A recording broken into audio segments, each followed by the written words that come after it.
ঠিকঠাক বলছি তো? কাজ করছেন এদিকে মাথায় এসআইআর হবে, এসআইআর হবে, এসআইআর হাতে তো ছুটি উঠে যাবে। কাপড় কাটছো, কাটিং মাস্টার এসআইআর হবে, ও তো প্যান্টের জায়গায় শার্ট কেটে ফেলবে। বাচ্চাদের ফ্রক কাটার জায়গায় তো মেয়েদের জায়গায় ছেলেদের ফ্রক জামা গেঞ্জি কেটে ফেলবে। যদি মাথায় টেনশন নিয়ে কাজ করো, আমি আপনাদের বলবো যে কাজ করেন আপনারা, দর্জির হোক, জরির হোক, যাই হোক, আপনারা আপনাদের বিন্দাস কাজ করুন। আমাদের ভিডিও দেওয়া আছে ফেসবুকে, আমার পেজও আছে, আপনারা ফর্ম ফিল আপ করুন।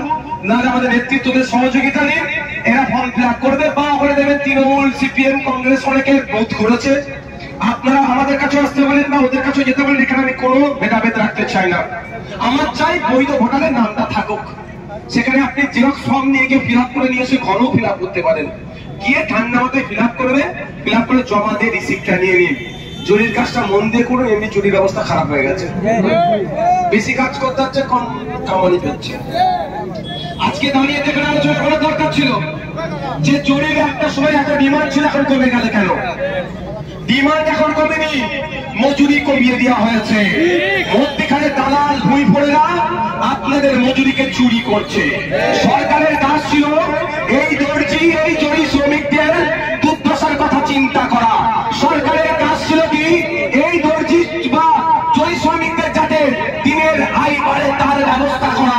সরকারের কাজ কি ছিল আন্তর্জাতিক স্তরে এখান থেকে দর্জির বা জরির কাজ ডাইরেক্ট যাতে যেতে পারে তার ব্যবস্থা করা। তার পরিবর্তে সরকার আপনাকে কি করছে? এসআইআর এর লাইনে লাগিয়ে দিচ্ছে। তাই আপনাদের বলবো আতঙ্কিত হওয়ার দরকার নাই। আচ্ছা আমাকে একটা কথা বলুন, এখানে বাঘ এসে গেছে যদি এখন খবর আসে, তা ছুটে ঘরে ঢুকে গেলেন, চলেন, যে যার জানলে ছুটে ঢুকে গেল। বাঘকে তো ডেকে নিয়ে এসেছে আপনাকে আমাকে খাওয়ানোর জন্য। এই যে পশ্চিমবাংলায় ঘুষপেটিয়া আছে, পশ্চিমবাংলায় বাংলাদেশি আছে, পশ্চিমবাংলায় বিদেশি নাগরিক আছে, এটা প্রথম কে উচ্চারণ করেছিল জানেন? মুসলিম দরদি মমতা ব্যানার্জি। কেন বলেছিল? তখন মুসলমানরা মমতা ব্যানার্জিকে ভোট না দিয়ে সিপিএম কে দিচ্ছিল বলে, ওই জন্য রাগ হয়ে গেছিল। ওই জন্য আপনাদের মমতা ব্যানার্জির চোখে আপনারা সব ঘুষপেটিয়া। ইতিপূর্বে মমতা ব্যানার্জির আগে পশ্চিমবাংলায় ঘুষপেটিয়া বাংলাদেশে বহিরাগত আছে বলে কারো বলার সাহস ছিল না।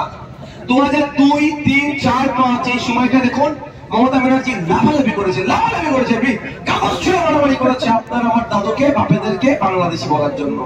আজকে তার ফল ভোগ আমাদেরকে করতে হচ্ছে। তাই আজকে আমরা মাথা তুলে থাকবো। আমি আপনাদের একটা কথা বলি, যে কাগজ দেখাবার গল্প হচ্ছে, আর চ্যালেঞ্জ করবেন 1952 সালের কাগজ দেখানো হোক, চলো, কোনো সমস্যা নেই।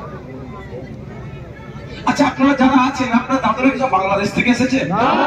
কেউ এসেছে? মায়ানমার থেকে এসেছে? কেউ আপনার ভুটান থেকে এসেছে? বিদেশ থেকে কেউ আসেনি। আমার দাদুরা কারা? দেশে ব্রিটিশদের বিরুদ্ধে লড়াই করেছে। আমার দাদুরা কারা?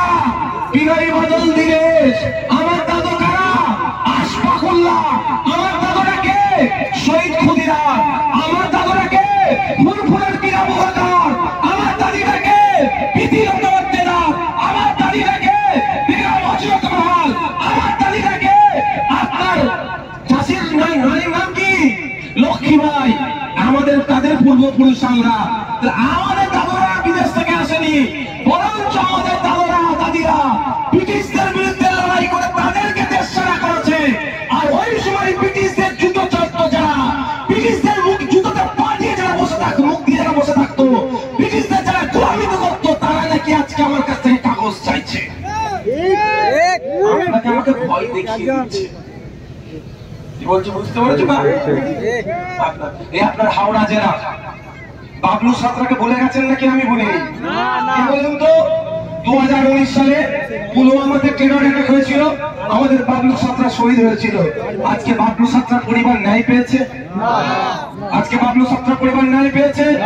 এখন বিচারও পেল না, 6 বছর পার হয়ে গেল। তাই আমাদের লড়াইটা কোনখানে করতে হবে মাথায় রাখবেন, মাথায় থাকবে তো নাকি?